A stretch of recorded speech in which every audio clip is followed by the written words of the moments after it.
हे friends, स्वागत है आप सभी का movie stock movie explain channel पे, जिस पर आज मैं रिकैप करने वाली हूँ द मैगज़ीन मूवी को। तो चलिए अब आपका टाइम बिल्कुल भी ना वेस्ट करते हुए शुरू करते हैं इस वीडियो को, वो भी स्पॉइलर वार्निंग के साथ। लेकिन उससे पहले मेरी एक छोटी सी रिक्वेस्ट, वीडियो को लाइक, शेयर और चैनल को सब्सक्राइब करने की।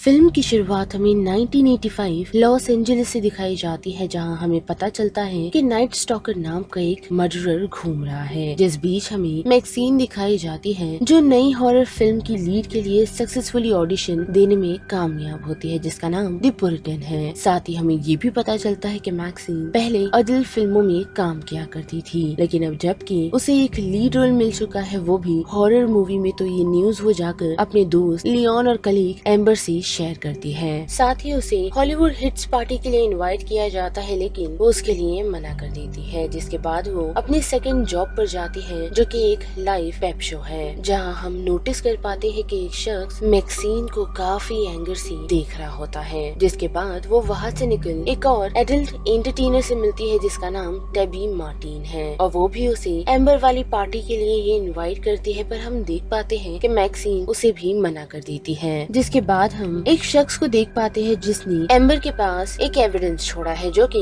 एक VHS टेप है। जिस VHS टेप में मैक्सीन और उसके मरे हुए दोस्तों की वो रिकॉर्डिंग है, यानी कि वो एडल्ट फिल्म की रिकॉर्डिंग है, जिसे उन लोगों ने 6 साल पहले बनाने की कोशिश की थी। जिसे देख मैक्सीन काफी ही कंफ्यूज है और वो लियोन को कहती है कि ये कहाँ से आया, इस बारे में वो पता लगाए। साथ ही इसी बीच हमें ये भी पता चलता है कि मैक्सीन की दोनों दोस्त हॉलीवुड हिल की पार्टी में मारी गई है, यानी कि एम्बर और टेबी की डेड बॉडी पुलिस को बरामद हुई है, जिसके ऊपर सैटेनिक सिंबल्स बने हुए हैं। जिसके बाद हम देख पाते हैं कि मैक्सीन की मुलाकात जॉन लेविट नाम के एक प्राइवेट इन्वेस्टिगेटर से होती है, जो उसे इन्फॉर्म करता है कि उसके पुराने गुनाहों को वो लोग तब तक रिवील नहीं करेंगे जब तक वो उसके एम्प्लॉयर से नहीं मिल लेती। जिसके साथ साथ उसने उसे एक स्पेसिफिक एड्रेस दिया है, जो कि स्टारलाइट ड्राइव का है, जहाँ उसे पहुँचना ही होगा, वरना वो अपना सब कुछ रिस्क में डाल सकती है। साथ ही हम देख पाते हैं कि LAPD डिटेक्टिव्स विलियम्स और टॉरस मैक्सीन के पास एम्बर और टेबी की पूछताछ करने के लिए पहुंचे हैं, जिन्हें देख वो काफी कंफ्यूज हो जाती है और उन्हें वो कुछ भी आंसर देने से मना कर देती है।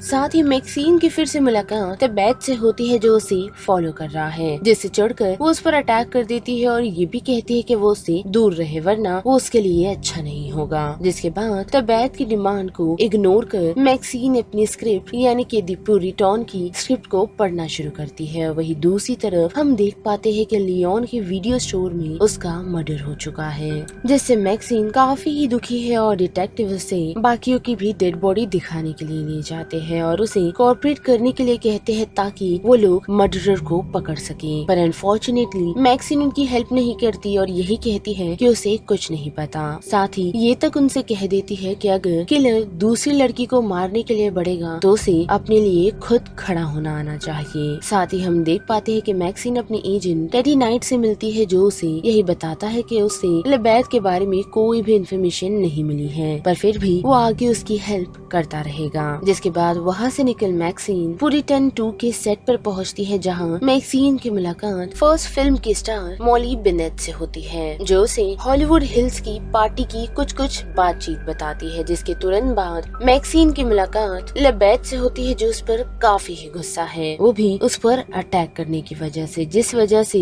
वो उसे पूरे स्टूडियो में चेस करता रहता है, वो भी एक गन के साथ। लेकिन ज्यादा टाइम वो ये नहीं कर पाता, क्योंकि एक सिक्योरिटी गार्ड उसे पकड़ लेता है और उसे वहाँ से एस्कॉर्टेड कर दिया जाता है, यानी कि भगा दिया जाता है। साथ ही उसी रात मैक्सीन लेबेथ को तर्क कर देती है, जो उसे फॉलो कर रहा था। पर उसी के साथ हम देख पाते हैं कि मैक्सीन उसे बेवकूफ तो बना चुकी है, लेकिन साथ ही अपने फ्रेंड टेडी नाइट की मदद से और शेपर्ड की मदद से उसे पकड़ने में कामयाब होती है। जिसके बाद वो लोग उसे उसकी ही कार में ट्रैप कर देते हैं, ताकि वो लोग उसे जंग की यार्ड में कंप्रेस कर सके, वो भी उसकी कार के साथ। जिसके लिए लेबेथ मना भी करता है और ये भी कहता है कि उसे लेबेथ की हेल्प लगेगी, लेकिन मैक्सिन उसकी एक नहीं सुनती। जिसके बाद वो घर तो लौट आती है, लेकिन उसे उसकी दोस्तों की बातें याद आ रही होती है, जिस वजह से वो लेबेथ के दिए हुए एड्रेस को चेक करती है, जो उसे हॉलीवुड हिल्स में एक घर की तरफ ले जाता है। जहाँ पहुँचते ही उसे किलर के कपड़े मिलते हैं, साथ ही मॉली की डेड बॉडी भी, जिसे एक सूटकेस में डाला गया है, जिसे देख मैक्सिन घबराई हुई है। लेकिन उतने ही देर में उसे पता चलता है कि वो शख्स और कोई नहीं बल्कि उसके फादर थे, जो उससे बिछड़ गए थे, और अब वो एक टेलीवेंजलिस्ट है, जो कि अर्नेस्ट मिलर के नाम से जाने जाते हैं, जिन्होंने टेबी और एम्बर के मर्डर को ऐसा दिखाया कि वो लोग नाइट स्टॉकर के विक्टिम थे। पर उसी के साथ वो मैक्सिन को कैप्चर करने में कामयाब होते हैं, साथ ही उसे हॉलीवुड को एक पाप जीवन देने के लिए, यानी कि एक सिंफुल लाइफ देने के लिए मैक्सिन पर काफी चिल्लाता है। लेकिन इतना ही नहीं, बल्कि हमें ये भी पता चलता है कि मिलर का इंटेंट एक फिल्म बनाने का था, जिसमें वो हॉलीवुड को एक्सपोज करे कि किस तरीके से उन लोगों ने नेचर को एक्सप्लॉइट कर दिया है, जिसमें वो अकेला नहीं बल्कि उसके और भी साथी शामिल हैं। लेकिन उसी के साथ मिलर ये भी कन्फेस करता है कि उसने ही एम्बर और टैबी को मारा है, वो भी सिर्फ इस वजह से क्योंकि उन लोगों ने गॉड की खोज में उसका साथ देने से रिफ्यूज कर दिया था। जो सेम चीज वो मैक्सिन के साथ करने वाला है, पर अगर वो रिपेंट करती है यानी कि माफी मांगती है, तो वो तब तक उसे नहीं छोड़ेगा। पर अनफॉर्चुनेटली उस सिचुएशन पर टॉरस और विलियम्स आ पहुँचते हैं, यानी कि एलएपीडी, जो उस सिचुएशन को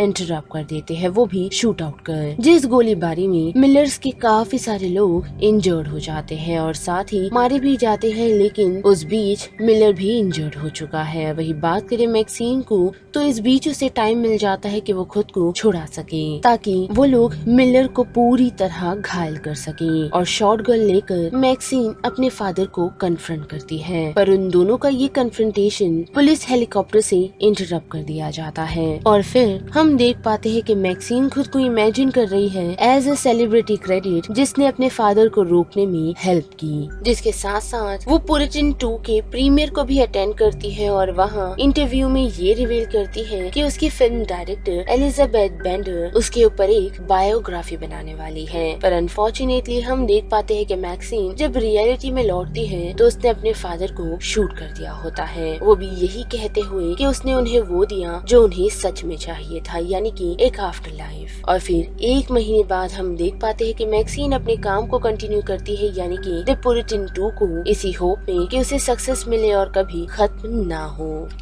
तो बस इस वीडियो में इतना ही। जिस बारे में आप सभी की क्या राय बनती है उसे लेकर आप मुझे कमेंट सेक्शन में बता सकते हो। साथ ही वीडियो पसंद आई तो वीडियो को लाइक, शेयर और चैनल को सब्सक्राइब करना मत भूलिएगा। बाकी मैं मिलूंगी आपसे फिर किसी मूवीज या सीरीज के रिकैप के साथ। तब तक के लिए आप movie stock movie explain channel के बाकी वीडियोस को एंजॉय कीजिए। Till then bye.